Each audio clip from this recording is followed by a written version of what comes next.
Vas-y. Bon, bonjour à toutes et à tous. J'espère que techniquement vous m'entendez bien. Nous démarrons donc cette agora sur le thème réussir Bien. l'Anthropocène. Et juste avant de vous donner quelques éléments d'information sur cette agora, nous allons passer ou repasser pour certaines et certains qui ont déjà eu l'occasion de le voir, cette belle application qui nous permet de voir la Terre vue de l'espace et qui du même coup nous incite à ce changement de posture vers l'Anthropocène.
Voilà cette vidéo que l'on doit à Jean-Pierre Gou et à son équipe qui ont travaillé à faire ce changement de posture de la Terre vue de l'espace. Et donc cette vidéo, elle introduit bien notre thème, réussir l'Anthropocène, qui suppose justement un changement de posture comparable à celui qu'ont vécu des pilotes de chasse qui étaient dans une logique de guerre, de domination, et quand ils deviennent astronautes, ils sont saisis d'émerveillement devant la Terre vue de l'espace. Et même si le premier jour, pour reprendre un des témoignages, ils regardent leur pays, dès le deuxième jour, c'est l'ensemble de la Terre qui les occupe, et sur cette terre, le peuple de la terre, le peuple des humains, dans sa fragilité, qui les intéresse. Pour animer cette agora, nous avons co-organisé notre échange avec l'Institut des futurs souhaitables, Mathieu Baudin, qui a, avec l'équipe de l'IFS, écrit un formidable livre qui s'appelle « Dites à l'avenir que nous arrivons », qui est donc en soi un matériau magnifique pour apporter des éléments de contenu sur ce thème « Réussir l'Anthropocène ». Donc, je vais juste dire quelques mots sur le fond. Mathieu dira aussi quelques mots d'introduction. Et puis ensuite, avant d'entrer dans l'échange avec un certain nombre de personnes qui ouvriront le bal, on passera deux brefs extraits de l'interview de Nicolas Hulot, qui aurait souhaité être parmi nous, mais qui ne pouvait pas, et qui a accepté de répondre à un certain nombre de questions que je lui posais sur ce thème, comment réussir l'Anthropocène. Donc, est-ce que Mathieu, si tu es bien là, tu peux dire aussi quelques mots d'introduction puisque nous co-organisons cette agora? Déjà, un grand merci à toi, à vous, à l'organisation du dialogue. Par Zoom, c'est déjà génial qu'on puisse se retrouver. Moi, j'ai un souvenir ému du parc de la Tête d'Or où, avec Edgar Morin, toi, Claude Alfandéry, Stéphane Hessel, il y avait aussi le bonheur d'être ensemble, d'être là ensemble en Zoom avec des protagonistes qui viennent du Bénin. J'ai vu ça aussi, ça nous rassemble sans que l'on se ressemble. Et donc, merci pour organiser ça malgré tout. Et merci aussi d'oser un sujet que j'ai jamais entendu traiter ailleurs. Donc, ça va être pour moi la première fois qu'on va parler d'anthropocène positive, puisque l'anthropocène, il est apparu dans notre sémantique collective comme déjà teinté de toute la noirceur du monde que l'homme pouvait porter sur la biosphère. En fait, l'histoire était déjà écrite pour ce mot d'anthropocène, et ouvrir des perspectives de notre démiurgie positive, nous qui avons tant de pouvoir de destruction, je trouve que c'est déjà en soi quelque chose de très pas de côté. Donc, quel que soit ce que l'on va dire, déjà poser la question est déjà pour moi un cadeau. Donc, merci à toi et à vous de nous offrir ça.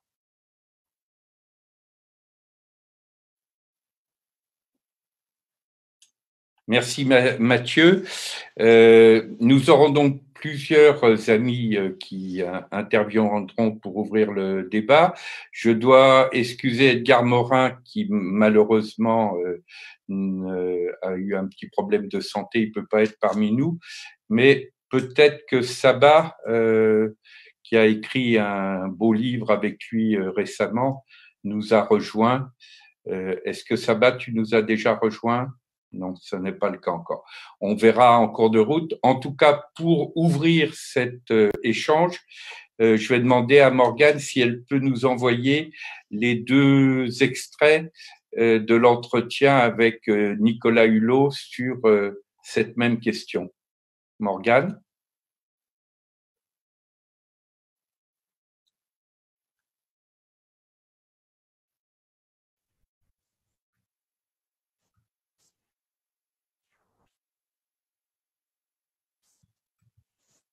La bonne nouvelle, c'est que nous avons les cartes en main. La bonne nouvelle, comme le dit très bien Edgar et le dit d'une manière complémentaire Einstein, c'est que nous sommes technologiquement triomphants et culturellement défaillants, selon Edgar. Et comme disait préventivement Einstein, notre époque se caractérise par la profusion des moyens et la confusion des intentions. Je pose le débat comme ça, c'est que la bonne nouvelle, c'est que, me semble-t-il, nous avons tous les outils sur la table pour faire un saut qualitatif à l'humanité et peut-être achever l'accomplissement de l'humanité, cette distinction qui devrait justement nous faire émerger et nous mettre devant nos responsabilités dans le monde du vivant. Ça n'est donc pas une question de moyens, c'est une question de finalité, c'est une question de sens.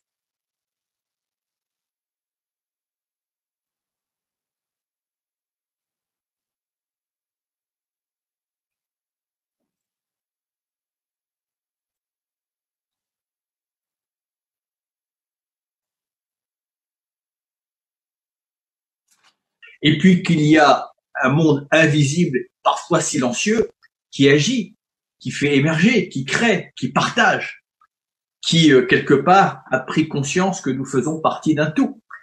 Et c'est cette face de l'humanité qu'il faut essayer de faire émerger. Parce que je crois qu'il y a deux humanités qui sont en train de s'affronter, pour être un peu caricatural. Il y a une humanité qui est probablement majoritaire, mais souvent pas forcément visible parce que discrète, humble, simple, qui travaille pour protéger le bien commun. Et puis, il y a une humanité, pardon de l'exercice peut-être un peu caricatural, mais qui, elle, essaie plutôt d'accaparer le bien commun. Eh ben, il faut créer cette énergie, ces forces, ces modalités pour que cette humanité qui travaille pour le bien commun.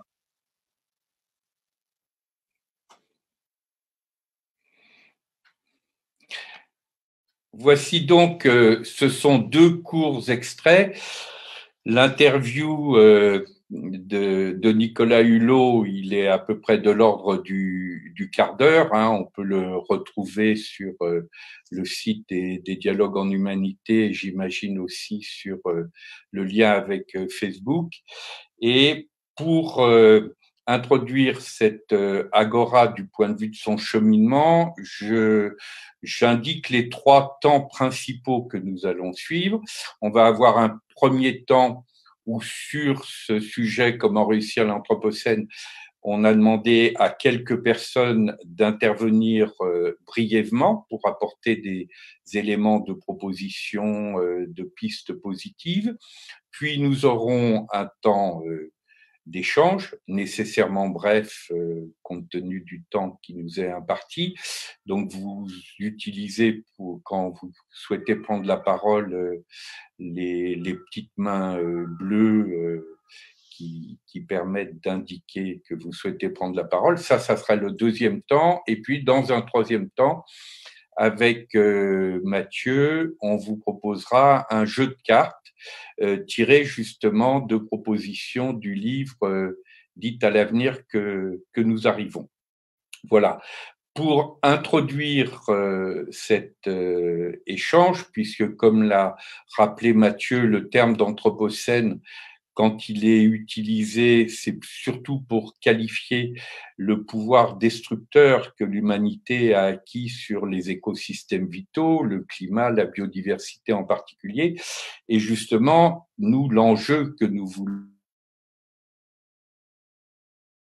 comme un travail de fond, c'est celui de réussir l'anthropocène, d'un anthropocène positif, d'utiliser sous forme positive cette formidable puissance qu'a acquis l'humanité dans le cadre d'une alliance avec le vivant.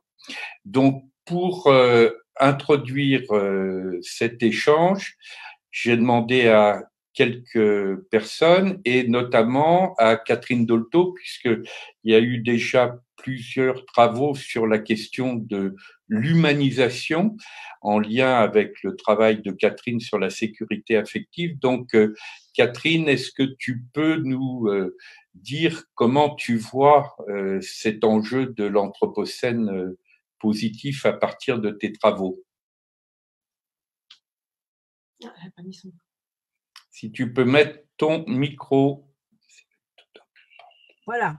Vous m'entendez? Bon. je vais essayer d'être concise. Alors, j'ai noté un peu.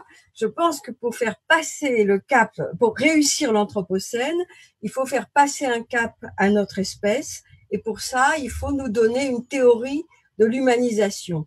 Parce que dans le passage des singes à l'homme, on ne s'est pas posé cette question.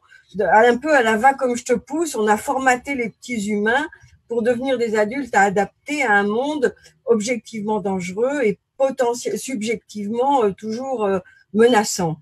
Et donc, on a sélectionné dans l'intelligence humaine et dans les capacités humaines plutôt ce qui est guerrier, ce qui est l'agrédior, qui est la dimension positive de l'agressivité, a été totalement tourné vers l'agressivité, la défense, etc. Et on a donc sélectionné des chefs, on en voit quelques-uns comme ça maintenant, qui sont là sélectionnés justement pour leur agressivité et leur goût de la domination, dans une vision comme ça très verticale, et les autres invités à se soumettre. Alors, maintenant, on voit bien qu'on ne peut pas s'en sortir si on n'a pas conscience qu'on est un seul peuple sur une seule planète, comme ça a été dit tout à l'heure. Et donc, pour ça, il faut éduquer autrement et mettre en valeur tout ce qui a été laissé en friche dans l'espèce humaine. Nous sommes néotènes. Grâce à ça, on est prématuré avec un crâne mou. Donc, on a un gros cerveau, ce qui fait nous des gens très particuliers, c'est-à-dire avec un immense besoin de sécurité affective. S'il n'y a pas de sécurité affective, la pensée est beaucoup plus pauvre, beaucoup de choses restent en friche et il n'y a pas de créativité. Et à ce moment-là, on va plutôt s'attacher à soutenir des capacités qui sont vraiment proprement humaines, c'est-à-dire l'empathie, la solidarité, l'échange, et plutôt un goût pour la paix, et pas forcément un goût pour une organisation hiérarchique où tout le monde suit un chef, parce que maintenant, un chef mondial, c'est juste impensable. Donc, il faut que ce soit beaucoup plus horizontal. Et à ce moment-là, cet agrédior puissant chez chaque enfant, au lieu que les enfants l'éteignent ou parce qu'il n'est pas reconnu comme bon, le dévoie en agressivité et soit rejeté de la société, eh bien, il faut valoriser ça en tant que c'est une force d'échange, d'empathie et d'amour. Voilà, un peu résumé. Je t'entends pas.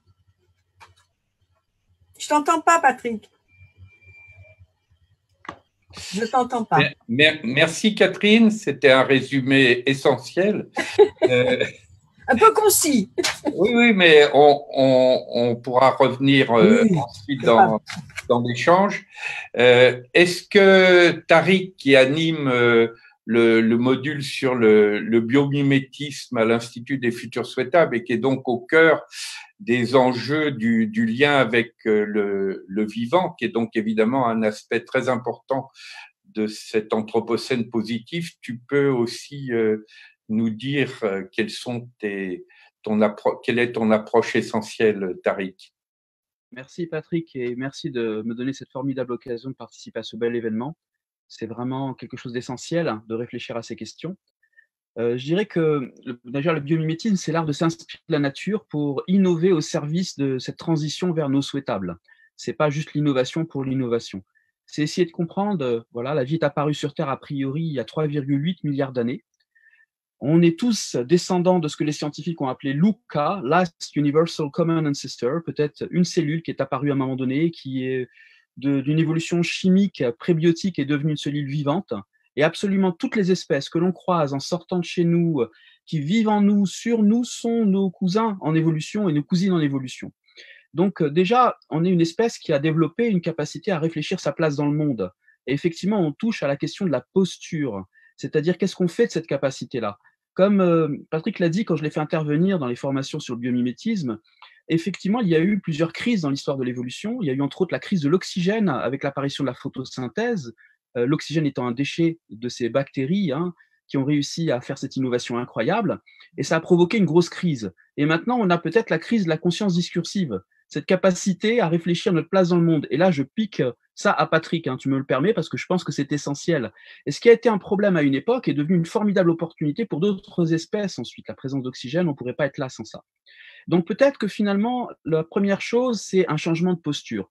utiliser notre intelligence, on s'est autoproclamé sapiens sapiens, pour pas jouer le rôle d'une météorite, voire pire qu'une météorite qui a fait disparaître les dinosaures. Et finalement, célébrer notre place dans l'interdépendance, dans la toile de la vie, on est capable de s'en rendre compte. On a une évolution biologique, on a une évolution culturelle, on est un singe avec peu de poils qui est capable de collaborer à des millions d'individus. Par quoi? Par la culture. Et donc, on a une formidable opportunité de réfléchir à ce qui nous fait désir de vivre ensemble, d'aller vers des futurs communs.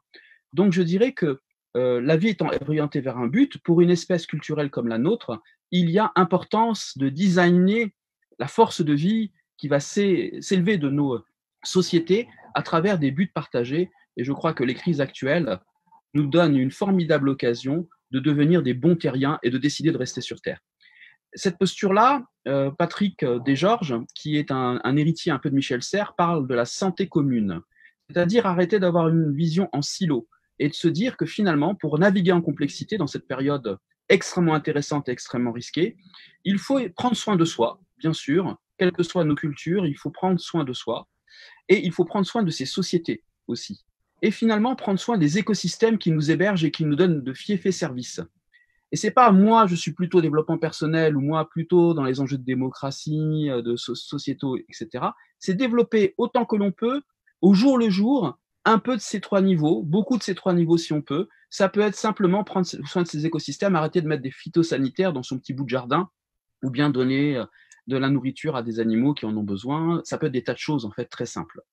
Le biomimétisme, c'est une façon aussi de hacker finalement le problème technologique qui nous a créé plein de valeurs intéressantes pour nos civilisations technologiques, mais en détruisant plein d'autres valeurs autour. Parce que Manfred Max Neef, sociologue qui est décédé il y a quelques années, parlait de réponses destructrices. Je réponds à un besoin, mais je détruis plein d'autres besoins en même temps. Et il nous faut trouver des réponses synergiques, c'est-à-dire je réponds à un besoin, mais je réponds à plein d'autres besoins en même temps. Et c'est totalement possible, c'est ce qu'on fait dans la permaculture, dans l'agroécologie, où on répond aux besoins alimentaires et en même temps on répond à plein d'autres besoins en même temps, y compris pour la biodiversité, le cycle de l'eau. Et je finirai pour dire que finalement, l'invitation du biomimétisme, c'est apprendre du cahier des charges qui émerge depuis 3,8 milliards d'années. Pour la chimie, c'est l'eau comme solvant universel. Choisir des atomes abondants plutôt que des atomes rares. Ne pas de toxicité persistante. Il y a des poisons, mais c'est toujours biodégradable. Et aussi, une autre leçon qui est que c'est la coopération et la symbiose qui créent le plus de valeur dans l'évolution. On est tous des exemples de ça. On a plus de cellules symbiotiques dans notre corps que de cellules de notre propre corps. En volume, c'est pas vrai, mais en nombre, c'est vrai. Et je finirai par dire, bien sûr, tout ça avec un prisme biblique qui rencontre le prisme des humanités. Sinon, il y a des catastrophes encore nouvelles qu'on peut générer. Donc, on est une espèce humaniste, théoriquement, avec un cadre éthique. Un lion qui mange une gazelle à moitié vivante, c'est ni bien ni mal selon la nature du lion, comme dirait Spinoza. Mais nous, humains, nous avons un cadre éthique. Donc, il faut absolument que cette formidable période où on a de plus en plus besoin de nature au moment où on la détruit, où on craint l'interdépendance, on voit avec le Covid, au moment où on comprend un petit peu mieux ce que c'est que l'interdépendance, eh bien, il y a une invitation à grandir, une invitation à ce que l'humanité, finalement, trouve sa vraie place sur Terre. Et là, je pense que c'est quelque chose que vous avez commencé dans les dialogues en humanité, et je vous en remercie infiniment. Merci beaucoup, Tariq. Je voudrais maintenant demander à Dominique Gauzin-Muller, qui est à l'origine à la fois d'un manifeste et d'un mouvement autour de la frugalité heureuse, si elle peut nous apporter son propre témoignage. Oui, bonjour à tous et merci Patrick de m'inviter. C'est toujours un bonheur d'être avec vous au dialogue en humanité, même si ce n'est plus en présentiel dans le magnifique parc de la Tête d'Or. Effectivement, pour réussir l'Anthropocène, il faut en finir avec les gaspillages. Tous les gaspillages, le gaspillage en eau, en énergie, en matières premières. Et un des secteurs les plus gaspilleurs et aussi les plus pollueurs, c'est le secteur du bâtiment auquel j'appartiens en tant qu'architecte. Et le secteur du bâtiment est responsable d'à peu près 40% de la consommation de l'énergie et des autres ressources, 40% des émissions de CO2 si on considère pas seulement les émissions pour la production la construction des bâtiments, mais aussi pour l'utilisation de ces bâtiments, et à peu près 40% de la production de déchets. Donc, vous voyez que c'est quelque chose d'énorme et ça nous demande, c'est une énorme responsabilité que nous avons héritée du mouvement moderne. Et je pense qu'il est vraiment temps de revenir à ce qu'on peut appeler un nouveau vernaculaire ou une modernité rurale. Parce que contrairement à ce que disent beaucoup d'analystes, je ne crois pas du tout que le futur de l'humanité, il est dans des villes. Je crois au contraire, et le Covid l'a montré, qu'on va de plus en plus devoir rentrer dans des villes moyennes parce que c'est souvent là qu'on se sent qu'on a le maximum de bien-être, parce qu'on arrive à vivre à vivre et à travailler, à se déplacer, à avoir des services dans un rayon de 30 minutes peut-être, voire moins, pour pouvoir faire beaucoup de choses à pied. Donc, je pense que ça fait vraiment partie de cette frugalité que nous avons nommée avec mes deux amis qui l'ont écrit avec moi, Philippe Madec et Alain Bornarel, qui est ingénieur, la frugalité heureuse et créative. Heureuse, pourquoi? Parce qu'aujourd'hui, la plupart des gens ne sont pas heureux dans leur vie et surtout pas heureux dans leur ville, entre autres parce qu'elles sont terriblement minéralisées et que l'être humain a absolument besoin de se retrouver dans la nature. Et je pense qu'il faut à la fois ramener de la végétation dans les villes, qu'il faut aussi arrêter le mitage du paysage et qu'il faut aussi refaire la ville sur la ville et redonner une nouvelle vie à des bâtiments existants, arrêter l'artificialisation des sols, arrêter de construire sur des zones agricoles parce que nous allons aussi relocaliser l'agriculture et la production. Refaisons des villes qui soient à la fois nourricières et des villes vertes. Et puis, la verdure en ville nous apporte aussi des îlots de fraîcheur dont nous allons avoir terriblement besoin avec le réchauffement climatique.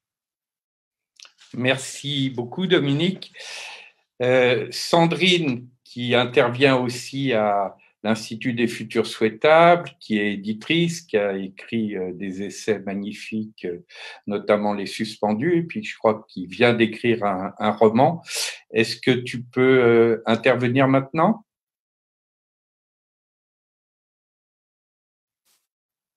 Faut que tu mettes ton micro, Sandrine. Voilà. Ça y est, c'est bon ? C'est bon, Sandrine. Très bien. Merci déjà d'avoir posé ce sujet. Moi, en travaillant sur les freins au changement, ce que je me dis pour cette histoire de réussir l'Anthropocène, c'est une première chose, c'est qu'on a besoin de désir. On a besoin de quelque chose. C'est vrai que réussir l'Anthropocène, a priori, ça n'en crée pas beaucoup. Mais dès qu'on le transforme dans quelque chose qui va nous galvaniser, on a besoin de cette force de vie pour pouvoir se projeter dans un autre monde. Et moi, c'est comme ça que je suis tombée sur l'utopie, en travaillant sur les freins au changement, qui est à la fois une vision radicale des choses, mais qui est aussi une vision positive, qui est l'idée que ce qui n'existe pas encore, c'est à cela que l'on doit s'atteler. Et en fait, c'est ça que l'on doit décider de porter. Et ça, c'est une force formidable d'avancer. Et surtout, ça permet de se désengluer du présent. C'est-à-dire qu'on n'est plus en train de regarder tout ce qu'on est en train de faire de terrible, on est surtout en train de se projeter dans ce qu'on veut voir advenir. Ça veut dire aussi qu'il ne faut pas oublier que l'utopie, ce n'est pas simplement un truc de bisounours irréaliste, mais c'est vraiment l'irréalisé. Et qu'à chaque fois que le monde a progressé, il a progressé grâce à des utopies et grâce à des minorités. C'est aussi l'idée d'arrêter de penser qu'il faut absolument attendre une majorité pour changer et que peut-être que c'est pas très démocratique, mais c'est ainsi. Étienne Klein l'explique très bien, d'ailleurs, la différence entre la démocratie et le côté républicain. C'est l'idée que, il y a des gens qui un jour, eux, arrivent à se projeter, à se dire, mais c'est pas possible, nous valons mieux que ça. Et ça, c'est l'autre chose, c'est-à-dire que pour être un utopiste, pour croire en un autre monde, il faut avoir foi en l'humanité. Et ça, pour moi, c'est le truc essentiel qu'on a beaucoup perdu. C'est-à-dire qu'il faut avoir foi en soi, en l'autre, en nous ensemble, en notre capacité à faire des choses ensemble. Et en fait, tant qu'on perd cette foi-là, effectivement, on ne se voit pas réussir l'Anthropocène. Et donc, il faut retrouver cette foi qui n'est pas de l'ordre de la croyance. Cette foi, c'est une intuition profonde. Et ça, ce sont les gens qui, effectivement, sont très connectés à eux-mêmes, qui sont capables de suivre cette foi-là. Parce que tous les signaux, justement, toutes les normes sociales et toutes les croyances nous disent un peu l'inverse. D'ailleurs, on traite les utopistes comme des irréalistes. Donc, on nous dit quelque part que quelque chose qui n'est pas encore existé ne peut pas exister un jour. On nous dit que nous ne sommes pas capables. Et donc, cette foi en l'humanité, pour moi, c'est le truc principal à relever. Et c'est ce que disait aussi un peu Catherine tout à l'heure sur l'éducation des enfants. Il y a aussi cette notion de retrouver cette foi en qui nous pourrions être. Et en fait, c'est ce petit truc-là qui, pour moi, est essentiel. Et je terminerai sur une chose, c'est que cette foi, comme je disais, elle doit se battre contre des croyances, contre des normes. Et aujourd'hui, pendant très longtemps, on a dit, on en parlait avec l'Institut notamment, on parlait de cette histoire de récit, de narration, de dire, voilà, il faut qu'on se projette dans d'autres mondes. Moi, j'ai expérimenté un peu avec l'utopie, c'est-à-dire que quand je suis arrivée avec ce truc de l'utopie qui était assez radical et qui est extrêmement lucide, pour autant, j'ai changé le récit un petit peu. Et donc, j'ai vu que ça fonctionnait. Mais ça restait du concept. Moi, ce qui me semble intéressant dans cette histoire de changer le récit, c'est de changer les histoires qu'on raconte. Et c'est pour ça que moi, aujourd'hui, j'en viens au roman. C'est qu'à un moment donné, si on n'a pas vu que nous étions capables de faire basculer le monde, si on n'a pas montré des personnages dans des romans, dans des films, qui sont des gens qui sont des combatifs et qui combattent du côté lumineux de la force et qui ne se résignent pas, on a du mal à imaginer que c'est possible. La fiction est emplie de start-upers, de gens un peu sombres, de scénarios apocalyptiques, mais il y a très très peu de fiction où on voit des gens qui sont en train de faire basculer le monde. Et moi, je crois que la fiction, finalement, c'est aussi là où on voit tout ce qu'on pourrait être. Quand on est enfant, on a l'impression qu'on peut tout devenir. Et il y a peut-être un seul endroit où on le retrouve, c'est quand on a affaire à des livres, à des films, à la beauté du monde. Là, tout d'un coup, on se sent extrêmement puissant. Et donc, on sent que tout redevient possible. Voilà ce que je voulais dire. Merci beaucoup, Sandrine. Vous avez remarqué que j'essayais de respecter une certaine parité dans les interventions, mais ça sera de plus en plus difficile parce qu'au niveau des interventions liminaires, nous avons sensiblement plus de femmes que d'hommes, mais vous aurez la possibilité de rétablir la parité dans les échanges ultérieurs. Mais enfin, pour une fois que le déséquilibre est dans ce sens, on ne va pas s'en priver. Est-ce que Dorothée, qui a aussi beaucoup travaillé sur les volets économiques de cette perspective d'un anthropocène positif, tu peux prendre la parole maintenant?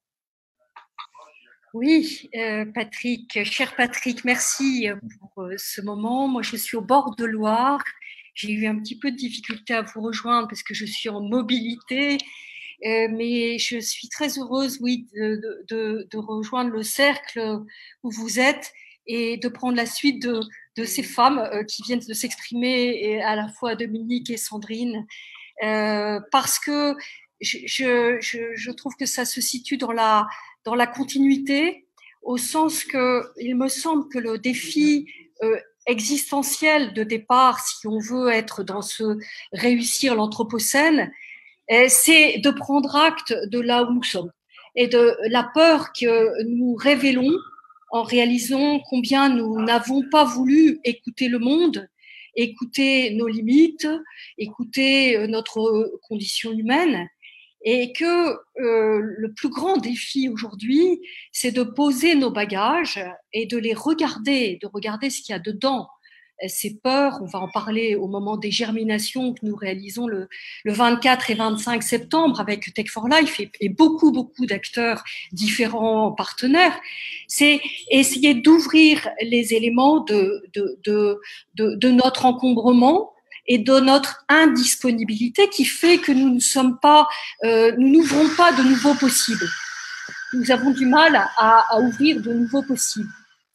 Alors, donc, et c'est bien la dimension d'habiter la terre, d'atterrir, que je voudrais se recevoir du monde, se rendre donc disponible. C'est la dimension développée par Hartmut Rosa, c'est-à-dire non pas forcer à avoir tout disponible vers nous, mais se rendre disponible à la résonance, c'est-à-dire c'est le monde qui vient à nous et se recevoir du monde. Alors ça paraît très peut-être des mots, mais en fait Quand on entend Sylvain Tesson dans la Panthère des Neiges nous parler de l'immobilité, lui qui a bougé dans le monde de manière presque frénétique, on pourrait dire, a découvert que justement, en étant juste dans l'observation, en cherchant le sauvage, il y a une ouverture considérable qui s'opère parce que il y a des fractales en fait. Vous descendez dans les niveaux de matière, de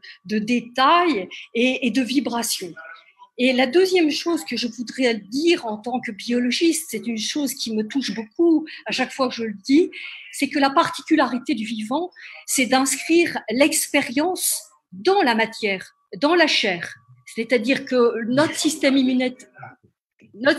immunitaire, on l'a vu avec la maladie, le virus, notre système immunitaire, c'est la trace de l'expérience.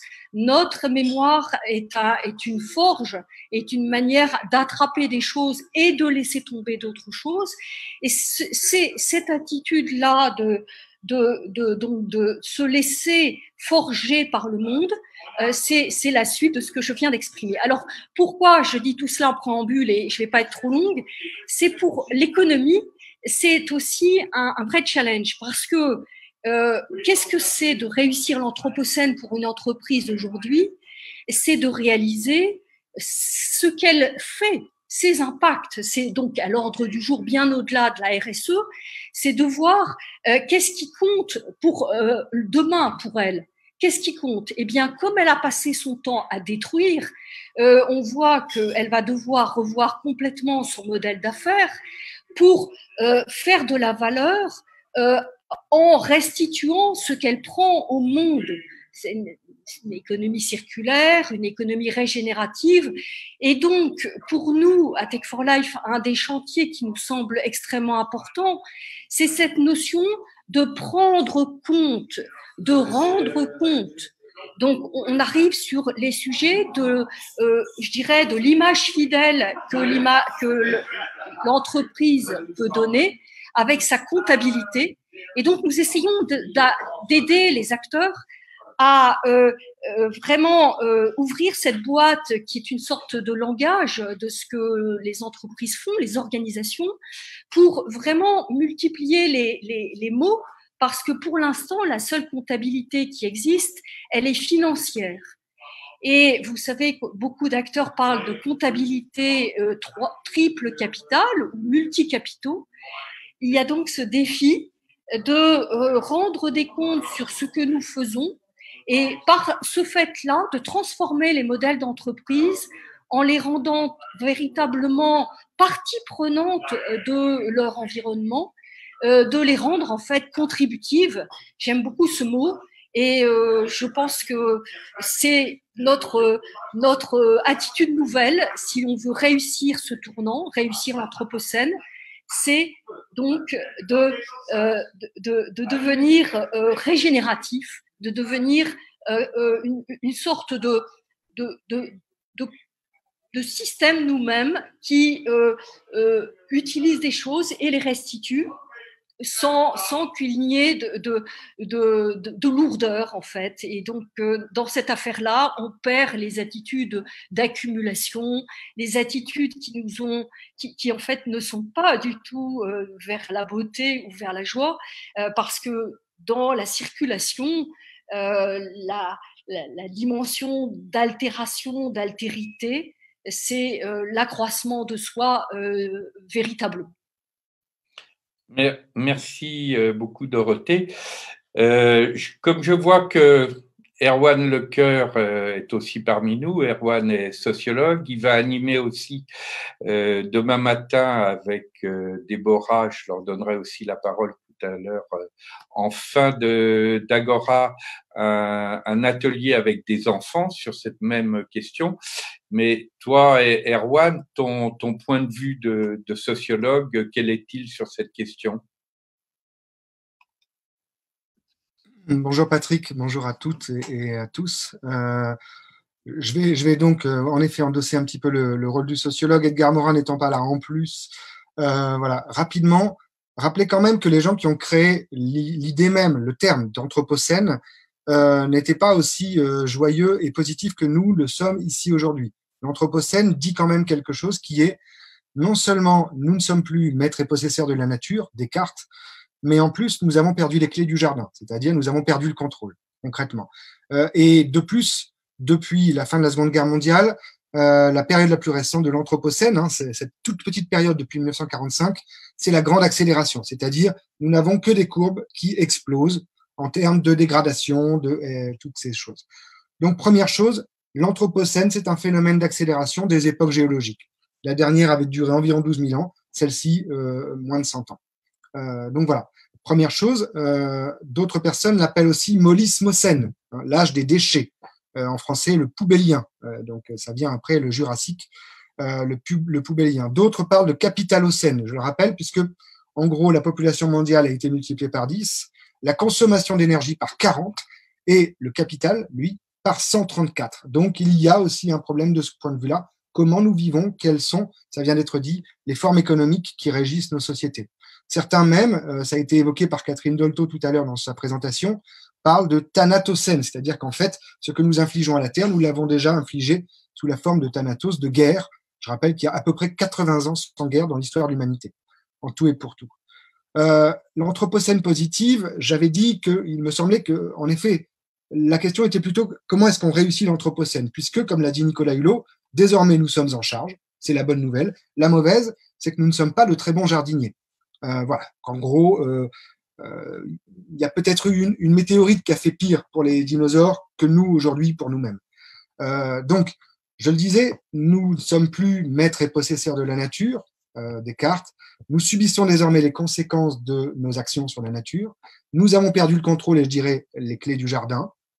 Or, il s'agit aujourd'hui, et vous l'avez bien explicité les uns et les autres, de redevenir ou de devenir peut-être des jardiniers de cette terre qui nous porte. Sociologiquement, ça veut dire quoi? Ça a été un petit peu dit. Ça veut dire une nouvelle façon de vivre et de présenter l'avenir. C'est-à-dire de s'imaginer une utopie à réaliser.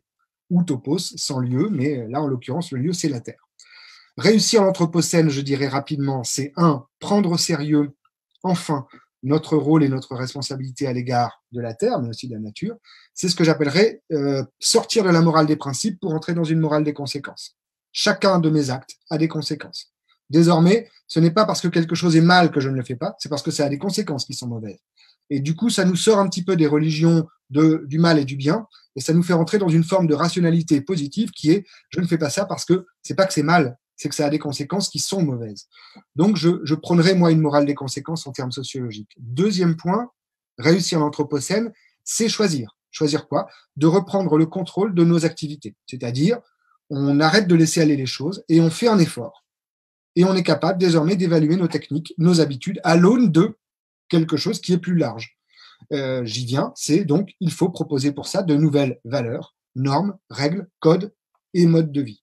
Hein, c'est clair. C'est par exemple décider que oui, le crime d'écocide est primordial. Non seulement parce qu'il tue l'homme à la fin, mais que c'est un crime contre l'humanité. Donc voilà, donc c'est un crime et qu'on doit faire évoluer cette règle. Je dirais que de ce point de vue, en termes sociologiques, on voit bien comme dans l'opinion même mondiale a évolué.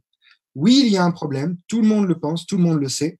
85% des Français disent l'environnement c'est très important, environ 15% agissent un petit peu sérieusement.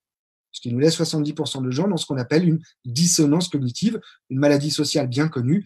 Je fais pas ce que je dis ou ce que je pense qu'il faudrait faire. Hein, le fumeur est l'exemple prototypique de ça. L'automobiliste parfois aussi. Donc, nous avons récemment eu quand même le Covid-19 qui nous a quand même montré, sociologiquement, de façon sociale, qu'on pouvait modifier nos comportements très vite et très fort. On pensait que c'était impossible, ben non, c'est possible. Il faut juste avoir, des exemples du fait que c'est possible, des enjeux qui soient compréhensibles par le plus grand nombre, et puis des gens ou des choses à sauver. Et c'est peut-être ce qui manque aujourd'hui dans l'Anthropocène et dans la façon de le réussir, c'est que nous ne savons pas très bien ce que nous allons sauver. Quelque part, des chercheurs des années 30-40 disaient déjà au fond, peut-être que l'humanité a envie de se suicider, et c'est peut-être ça le final de l'histoire, que le thanatos est peut-être plus fort que l'éros dans nos civilisations. Ce n'est pas une hypothèse à mettre complètement de côté, je la garde quand même. Pour finir, réussir l'Anthropocène, c'est deux choses. Il me semble, c'est donner à voir, et là on rejoint l'Institut des futurs souhaitables et le fait de donner à voir un avenir, c'est donner à voir, mais aussi développer. ici et maintenant, et peut-être parfois imposée par la loi, par les codes, par les normes, de façon sociologique, une façon de vivre qui préserve les formes de vie et qui les répare. Ça a été dit tout à l'heure. Et deux, réussir l'Anthropocène, à mon sens, c'est se raconter une nouvelle histoire, collectivement, pour l'époque qui s'ouvre. Je rappelle que l'Anthropocène, c'est l'époque qui s'ouvre, c'est cette nouvelle époque géologique sur laquelle l'homme a désormais les clés du camion. Et d'une certaine façon, c'est lui qui décide s'il freine, s'il fonce dans le mur, etc. Et je rejoins ce qui a été dit tout à l'heure par Sandrine, ce sont donc des récits, des fictions, qui guident, comme on le sait, la structure mentale de nos sociétés, donc la structure politique. On ne peut avoir quelques espoirs après les résultats récents en politique, c'est plutôt mon domaine. Néanmoins, je pense qu'il faut encore changer la structure mentale, et donc il faut se raconter des histoires. Voilà. Merci Erwan. Déborah, puisque tu vas animer demain avec Erwan un atelier tourné vers les enfants qui sont directement concernés par cet enjeu d'un anthropocène réussi, est-ce que tu peux nous présenter ton approche? Oui, avec plaisir. Merci Patrick et merci pour l'invitation. Nous, on répond à cette question d'une façon qui est assez large, on va dire, qui est à la fois pas très précise, c'est en laissant personne sur le bord de la route. C'est-à-dire, nous, alors chez Conf-Kids et chez Tambourlingueur, qui sont dans les deux structures sur lesquelles on exprime cette façon de réussir l'Anthropocène, ne laisser personne sur le bord de la route, ça veut dire sensibiliser par l'exemple les plus jeunes, à travers des acteurs du changement, en cassant les silos, en leur permettant de rencontrer des sociologues, des anthropologues, des activistes et de discuter avec eux. Et en discutant avec eux, de leur permettre de se mettre en action à leur niveau. Et à leur niveau, déjà, ce que ça veut dire, on a beaucoup parlé tout à l'heure merci d'ailleurs Sandrine et merci Catherine et merci à tous, parce que parler de l'éducation des enfants, c'est essentiel, parler de leur imagination, c'est essentiel.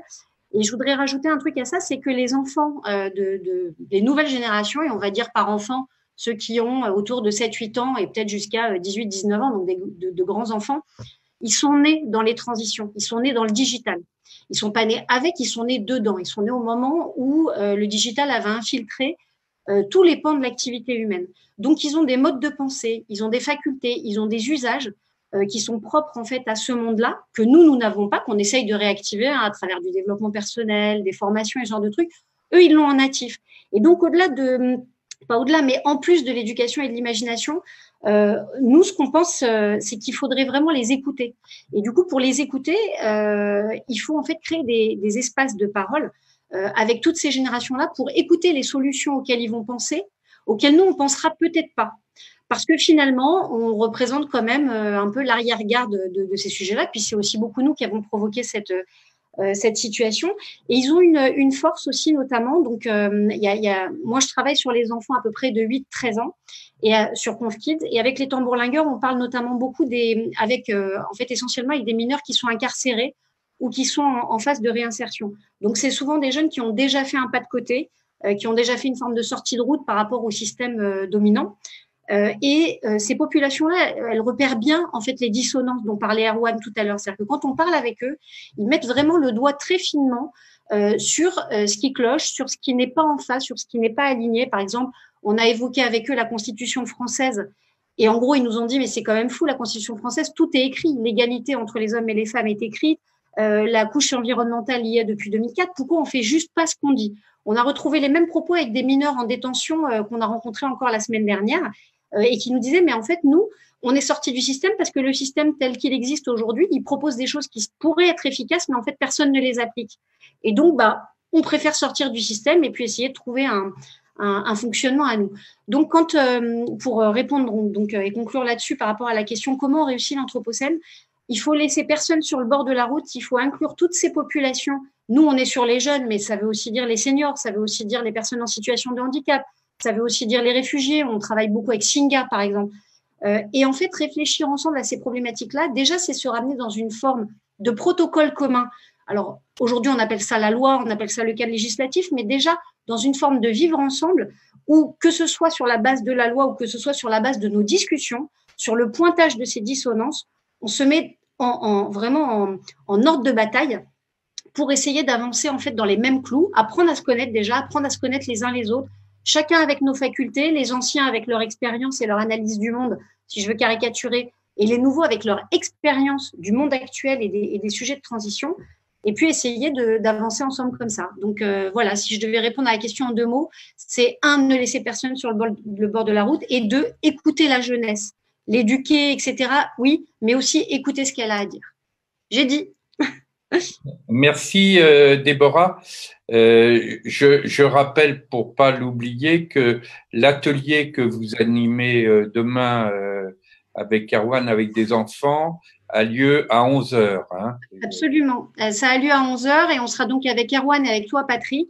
Et on va également discuter avec Aurélie Réméter, qui est une consultante en permacultrice humaine et qui va justement on va discuter du fait de se connaître soi-même à travers l'ikigai notamment, pour pouvoir trouver sa place dans le monde, même si on a 8 ans, même avec une expérience d'un enfant de 8 ans ou même avec l'expérience d'un jeune de 17 ans qui est passé par la case prison. Et en trouvant sa place, réussir à créer une forme de compagnonnage comme le fait la nature pour essayer de s'apporter des bénéfices mutuels. Voilà. Merci. Merci à vous. Avant de rentrer dans la phase échange et débat, je souhaiterais que Sakina, qui fait des choses extraordinaires à partir d'une autre approche de la mode avec des critères écologiques et sociaux, tu puisses aussi apporter ton témoignage. Merci beaucoup, Patrick. Je suis ravie, en tout cas, d'être là et je tiens vraiment à vous remercier à tous parce que ça fait vraiment du bien de vous entendre, de savoir tout ce que vous menez, tous les combats que vous menez et ces actions. Moi, je suis portée par une chose, par une phrase qui s'appelle, enfin que j'avais vue quand j'étais gamine, qui s'appelle « L'impossible est en cours ». Comment finalement tout ce qui peut nous paraître impossible quand on est porté par une conviction forte, par une envie réelle d'agir pour la société, comment finalement cet impossible finalement va devenir possible et il est vraiment en cours. Moi j'ai commencé à faire de la mode qui était ce que j'avais envie de faire, sauf que je trouvais que j'avais ce sentiment que c'était quelque chose qui était profondément superficiel et qu'il y avait des choses qui étaient beaucoup plus importantes que j'avais appris par mes pairs en militant en militant pour aller aider des personnes qui étaient sans papier, pour accompagner des personnes en alphabétisation. Et puis en fait un jour je me suis dit en fait il suffit juste ça paraît facile, mais je me suis dit, il faut décider. Vraiment, il y a une force dans la décision. Il faut vraiment décider et ensuite croire. C'est-à-dire de croire réellement et profondément à cette décision. C'est comme si, en fait, on devenait soi-même une espèce de lumière vers un désir. C'est pour ça que Sandrine, ce mot désir est très important parce que je crois que les désirs mènent à l'illumination. Quand on a un profond désir de faire quelque chose, mais d'avoir un désir de dire, voilà, je veux bien le faire, c'est possible. Et moi, je me suis dit, je veux créer vraiment de la mode, mais autrement, c'est-à-dire en allant par exemple dans les prisons pour accompagner des personnes à travers ce métier qui est vraiment un métier de la beauté, un métier du beau et de pouvoir vraiment créer du sens. Et donc à cette époque, donc dans cette notion de dire que l'impossible est en cours, je n'imaginais pas que effectivement on allait arriver à ce qu'on est en train de vivre aujourd'hui, même si on n'est pas dupe. Enfin moi en tous les cas je ne suis pas dupe. En tout cas dans mon secteur d'activité, ce que le biomarketing peut détruire et peut faire mal en réalité pour vendre. Et du coup moi aujourd'hui je me bats beaucoup pour être dans cette espèce de chose de dire, voilà, faisons peu, mais faisons bien. On est d'accord, on a vécu avec le coronavirus une chose incroyable qui était de dire que finalement toute la France s'arrête parce que on a décidé qu'à un moment donné, il faut qu'on prenne soin de nous. Donc la décision, elle n'a pas été, elle a été prise à un moment donné, ce qui nous paraissait impossible. C'est devenu quelque chose de réaliste, de réalisable, et on l'a fait. Et moi, ça m'a donné beaucoup de force en sortant de là, en me disant mais il faut toujours continuer vraiment dans cet esprit et d'aller plus loin. Et moi aujourd'hui, je m'engage à une chose. j'ai refait un site internet, c'est-à-dire que je me suis vraiment battue pour créer des vêtements, pour ne pas faire du stock. C'est-à-dire qu'évidemment, on est dans cet esprit de dire, voilà, on va faire des vêtements, d'impliquer le plus de personnes possible, puisque enfin, moi, j'ai créé une entreprise d'insertion par l'activité économique dans la mode, tout en étant vraiment dans cette espèce de folie du rythme de la mode, où toutes les saisons, il faut sortir énormément de vêtements, ça veut dire énormément de stock, et des vêtements que l'on brûle derrière, des tissus que l'on brûle derrière également. Et donc, du coup, moi, en sortant du confinement, j'ai vraiment décidé de ne plus créer de stock, mais réellement. C'est-à-dire que jusqu'à présent, c'est pas mon stock qui gênait l'environnement, puisque depuis 2014-2013, je ne fabrique que 8 vêtements, 8 pièces que je fais dans différents matériaux, etc., etc. Mais ralentir cette espèce de slow fashion, c'est vraiment quelque chose de très important.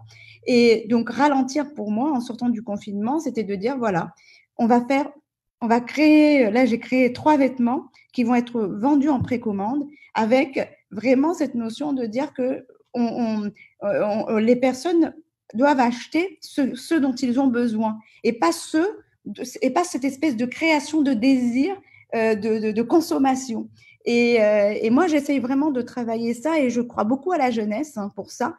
C'est pour ça que j'interviens beaucoup dans les écoles, parce que je pense que c'est vraiment eux, de toute façon, qui nous emmènent vers l'ailleurs. Mais dans les écoles de mode, elles regorgent encore de l'ancien monde, ce que moi, en tous les cas, j'appelle l'ancien monde, c'est-à-dire d'avoir des plans de collection avec 120 prototypes, je dis bien prototypes, qui vont après, on ne sait même pas ce qu'on en fait, etc. Il y a une chose qui, moi aussi, a été vraiment très importante et qui m'a beaucoup aidée, c'était le citoyen. C'est-à-dire, c'est qu'à un moment donné, cette espèce les réseaux sociaux qui ont toujours été pour moi quelque chose de très difficile à vivre, parce que je ne sais pas gérer tout ça, bien qu'il faut y aller, et ben j'ai décidé de m'en servir pour justement des actes citoyens, c'est-à-dire de dire, voilà, moi, je fabrique tel vêtement, je l'ai fabriqué de telle manière, avec telles conditions. J'ai galéré parce que j'aurais bien voulu faire ça, mais j'ai pas réussi à le faire. J'ai tout affiché. Et voilà, je vous affiche tout ça et je vous demande vraiment d'être le plus réaliste, le plus vrai avec moi, et de me dire vraiment aujourd'hui, aidez-moi à faire mieux. Et donc, d'impliquer le citoyen grâce aux réseaux sociaux, ça a été formidable. Et en fait, on se rend compte aujourd'hui que de plus en plus, et tant mieux, de personnes avec le mouvement Who Made My Clothes de Fashion Revolution, auquel je prends part en France,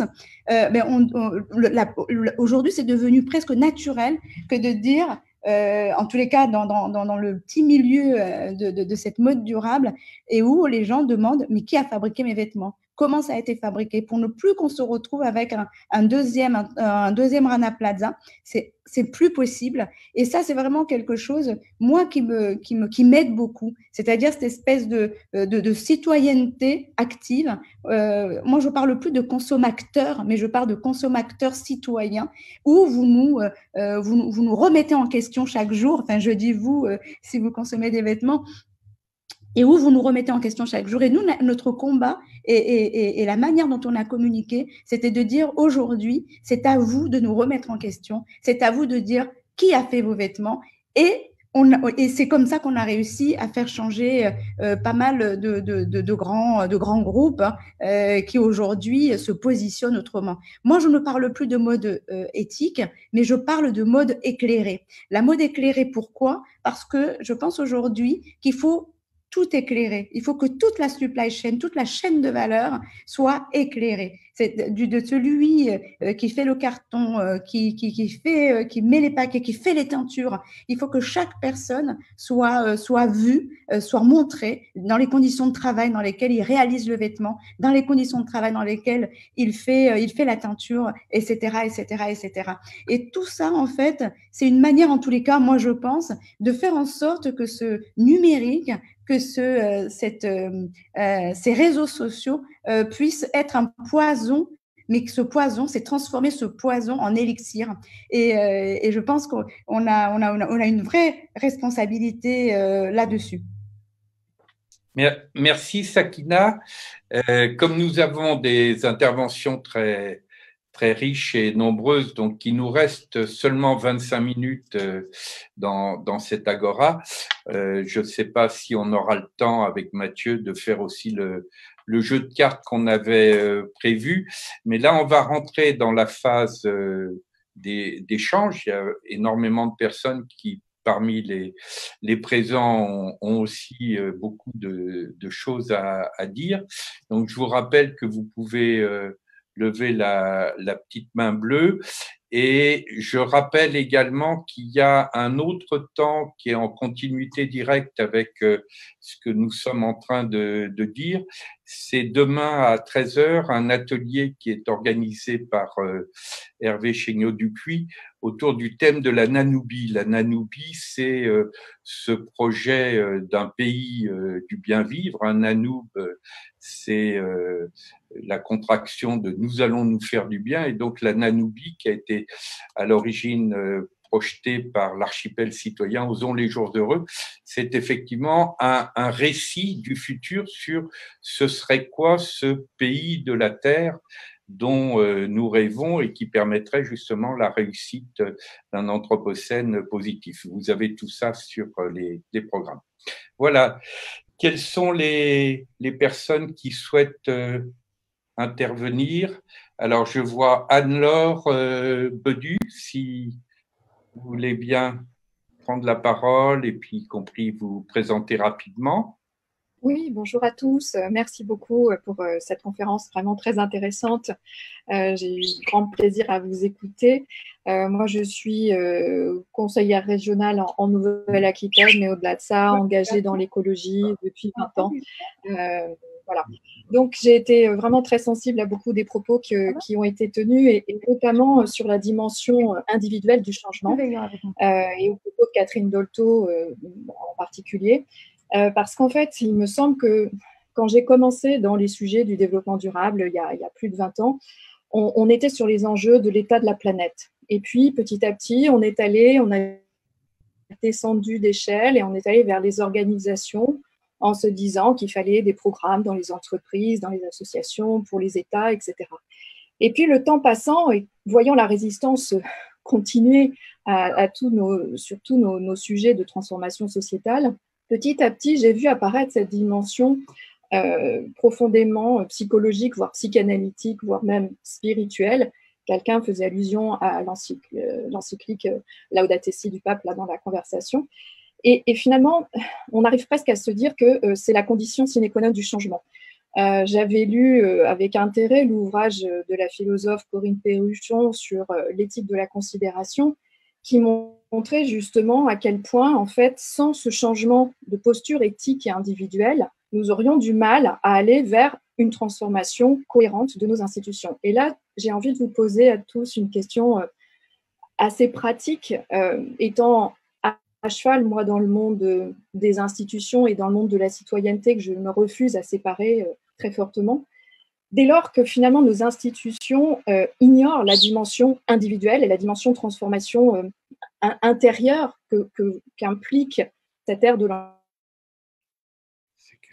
l'anthropocène, ce paradoxe qu'il faille pour transformer le monde politique, entrer dans le système des institutions qui nient les valeurs qui sont celles que l'on entend prôner ensemble, je pense, autour de l'écologie, et qui sont contraires. Je pense à la personnalisation extrême du monde politique, à sa verticalité, à l'agressivité, à la pratique du murant, espèce de phénomène de groupe qu'il y a dans les partis politiques. Et qu'est-ce qui fait que finalement on pourrait dépasser ça alors qu'on doit utiliser ces institutions pour la transformation? Et donc là, ces échelles, elles me semblent assez contradictoires. Et personnellement, je me cogne la tête contre les murs régulièrement sur ces aspects-là. Je suis allée, mais en fait, ils n'avaient pas de… Merci beaucoup. Donc, il y a une personne qui est à côté sur la vidéo, mais dont je ne vois pas le prénom. Je vois juste le nom du chant. Oui, bonjour. Bonjour à tous. Vous m'entendez bien? Oui, très bien. Parce que j'ai des AirPods. Très bien. Bonjour à tous. Je suis depuis la Bretagne, la déléguée de la Ligue des optimistes de Bretagne et vice-présidente d'une association qui s'appelle France Solidaire Bienveillante et qui organise un colloque le 12 mars prochain à Rennes, qui aura pour thème audace et bienveillance, cercle de performance. Et nous souhaitons avoir également un discours autour de l'écologie pour cette deuxième édition. Et c'est la raison pour laquelle je participe à ces échanges qui m'ont été présentés il y a 1 an et demi directement par Geneviève, que j'ai eu le plaisir de rencontrer, avec qui j'ai eu le plaisir d'échanger longuement sur Lyon il y a quelques mois. Donc,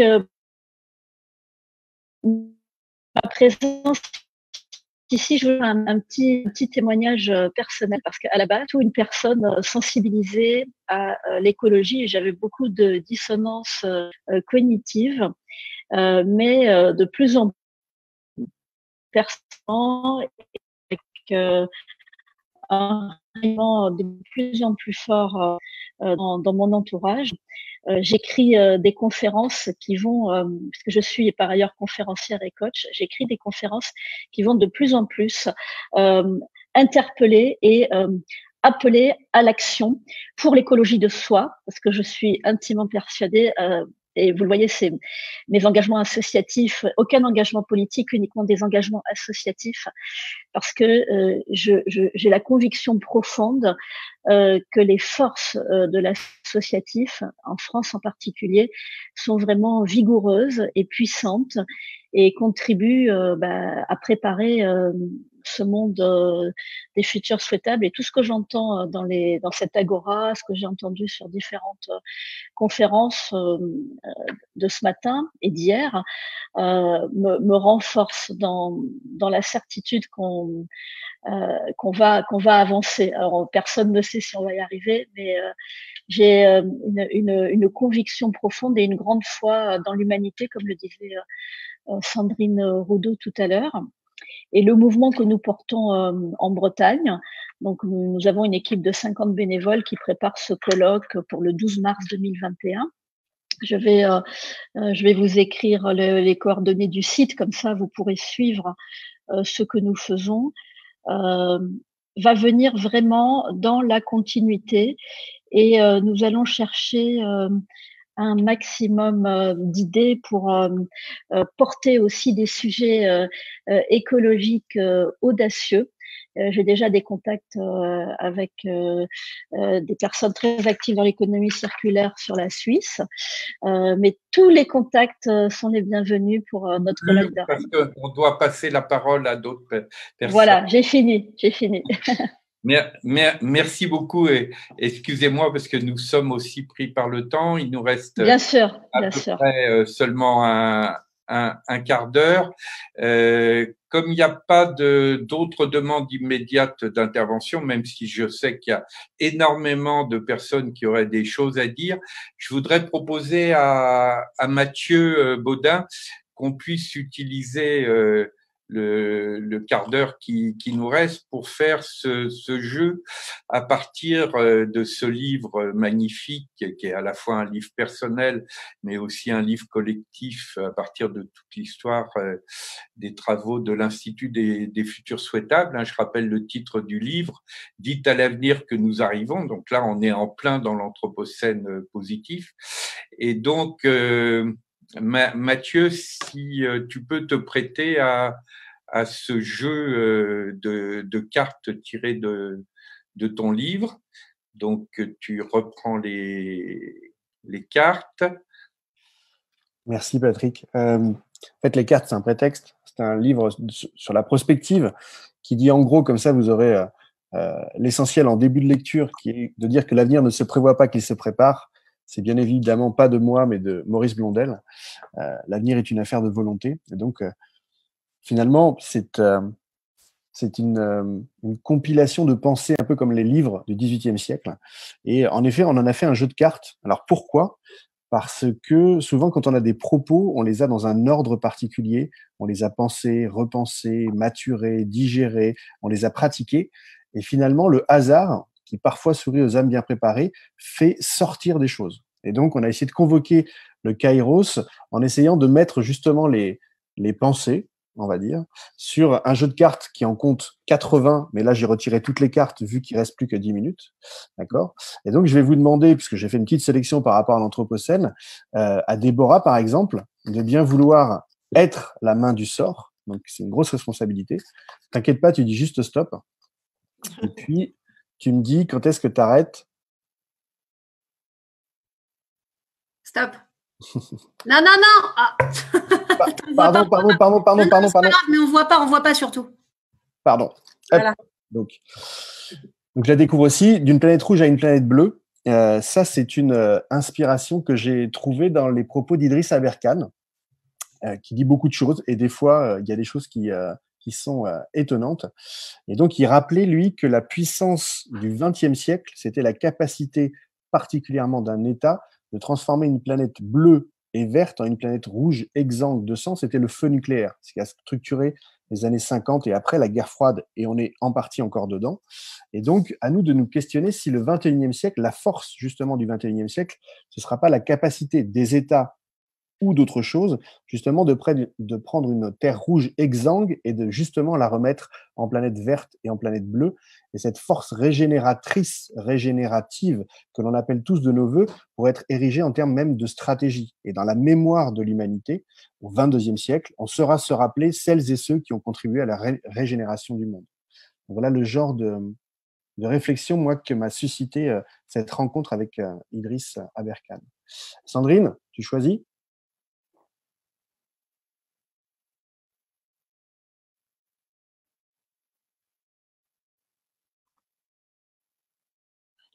Faut que tu dis stop à un moment donné. Hein. Tu sais, je suis en train de faire une boucle là. J'avais pas de micro. Ouais, c'est grave.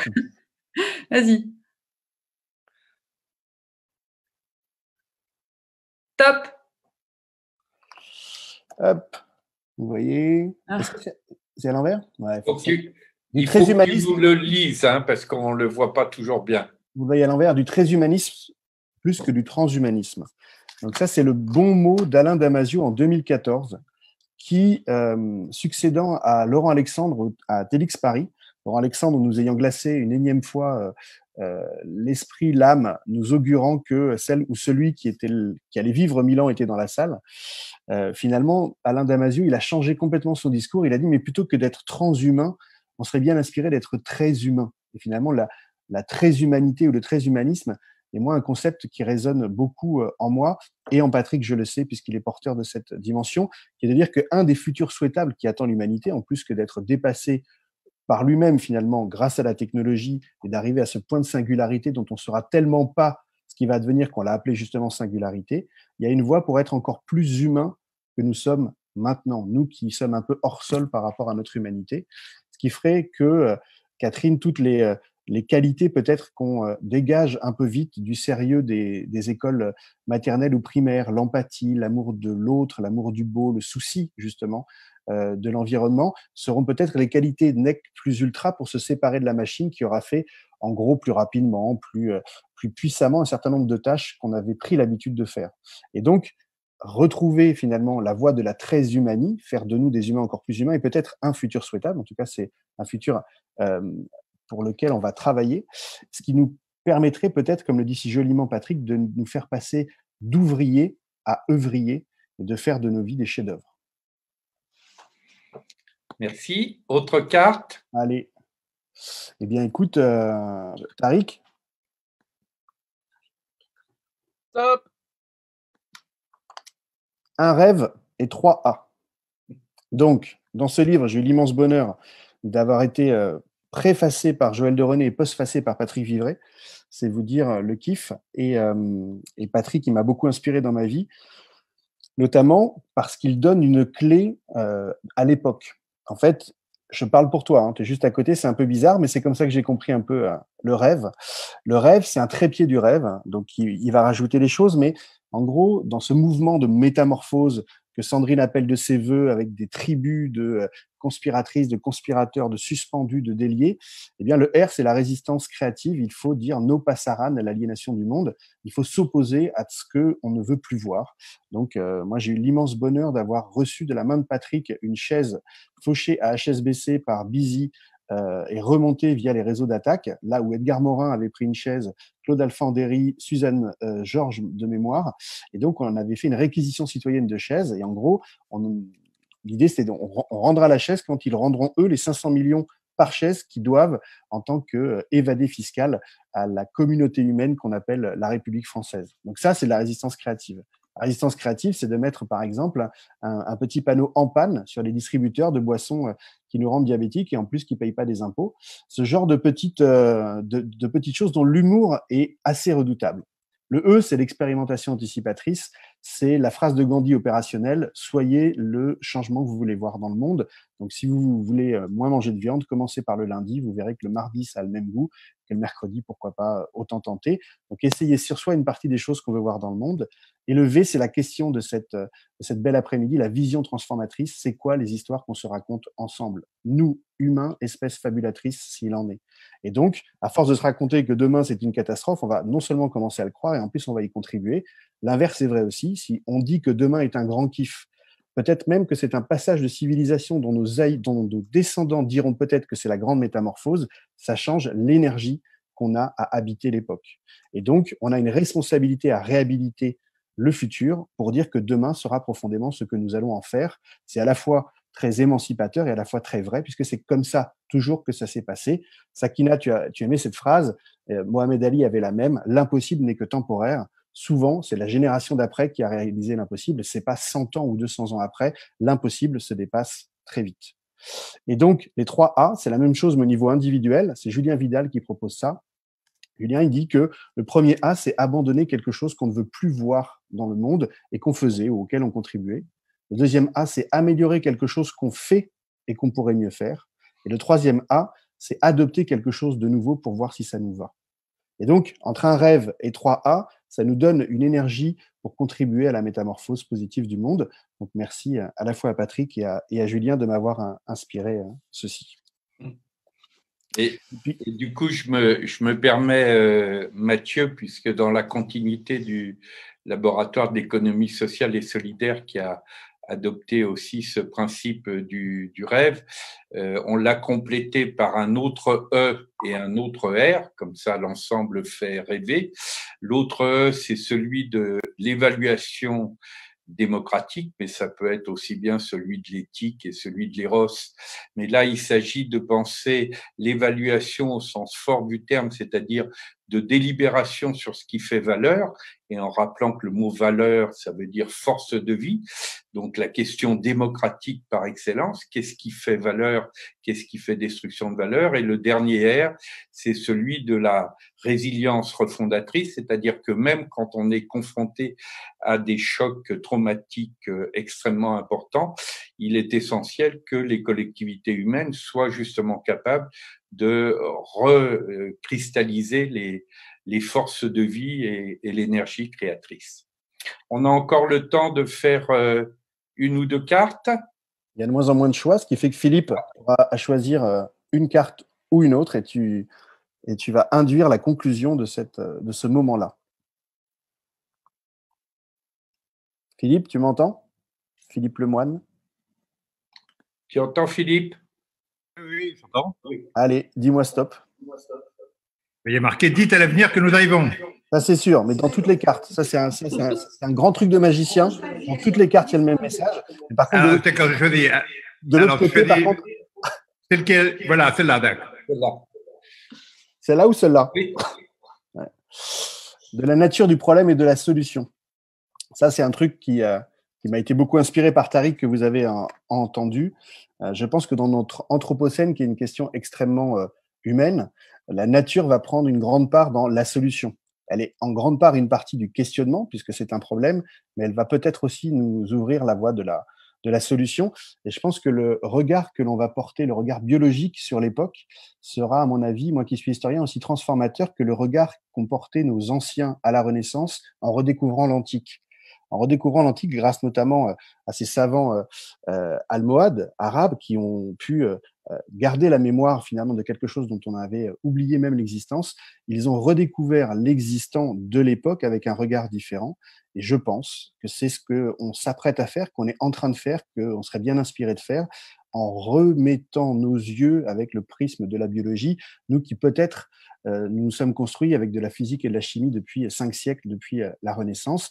Et la nature a des règles, a des inspirations à nous donner qui pourraient nous faire voir le monde différemment. Moi, j'aime bien rappeler que j'ai eu des cours de biologie quand j'étais gamin comme vous, et on m'a rappelé que, enfin moi, on m'a appris en tout cas, que dans la forêt, il y avait des arbres un peu triomphants avec une canopée incroyable qui prenait le photovoltaïque en haut, et puis il y avait une espèce de sous-système qui essayait de se débrouiller comme il pouvait.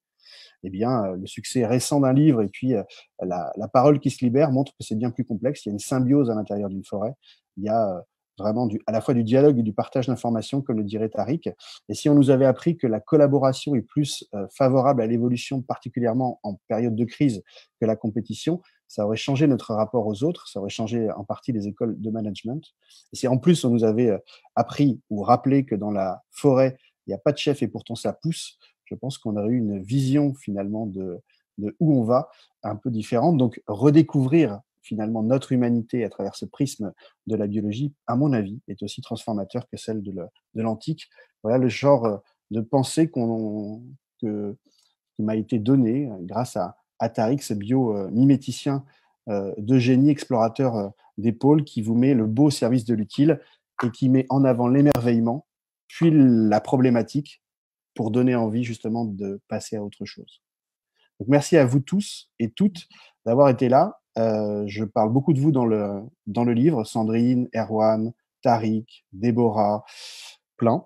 Et on se sent moins esselé à vos côtés. Et on se sent un peu puissant quand même, dans cette force de vie germinatoire qu'on appelle de nos voeux et auquel on contribue. Merci à vous.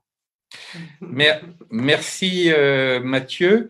Et puis donc nous allons clôturer maintenant cette agora. Je voudrais juste que Déborah nous rappelle pour l'atelier avec les enfants de demain sur le même thème. Alors, on se retrouve demain à 11h. Donc, le lien Zoom est indiqué sur le site des Dialogues en Humanité et sur la page de ConfKids. Et l'idée, c'est de vraiment créer un miroir entre ce que nous, on a pu se dire aujourd'hui, des outils auxquels on peut réfléchir, des postures, des partages, de la reliance qu'on peut créer pour réussir cet anthropocène. Et ben, on va se poser la même question avec les enfants. Voilà. Et on va écouter leurs réponses. Voilà. Donc, on pourra les ajouter aux réponses que nous, on a apportées aujourd'hui. Et là, comme avec les enfants, on se tourne vraiment vers l'avenir. C'est aussi tout l'enjeu de ce que nous appelons avec Ricardo Petrella la nécessité d'un désir d'humanité. C'est-à-dire, il y a évidemment tout l'enjeu de cette alliance avec le vivant, mais c'est aussi, comme Catherine a évoqué dans les rencontres autour de la question de l'humanisation, le fait que l'humanité ait envie de devenir très humaine, comme le dit Damasio, plutôt que transhumaine. Et pour ça, c'est ce désir d'humanité, c'est aussi, comme le rappelle Edgar Morin, l'éros face aux logiques mortifères de Thanatos. Et c'est aussi pour cette raison que nous sommes plusieurs à dire vive la stratégie érotique mondiale. Je vous remercie et puis à bientôt dans d'autres Agora ou temps de coopération. Merci beaucoup, Patrick.